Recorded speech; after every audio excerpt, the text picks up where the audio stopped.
Okay. Hello दोस्तों, नमस्कार। तो देखिए मैं अभी नहाई हूँ और मैं बाल धोकर नहाई हूँ। कल भी वीरवार है तो कल बाल नहीं धो सकती थी, तो आज मैं बाल धोकर नहाई हूँ। और कैमरा में फोकस कीजिए।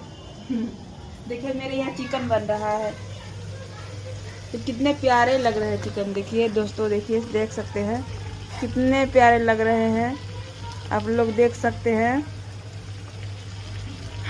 इधर आ जाओ ऐसा ना लीजिए। देखिए ये चिकन बना है, इधर मेरा चावल बना है, ये देखिए चावल। देखिए तो एक गाना है ना, जेठनिया हो मछली तरली जर का भइल करिया, पकड़ सुना दी। देखिए दोस्तों, पहले दोस्तों देखिए मेरा चिकन कितना मस्त बना था। तो देखिए अभी मैं चला रही हूँ फोटो को। पास में ये मम्मी कथी भेलौ वो हो जाएगा। देखो कथी कर लिए तू तू तो करिए चल।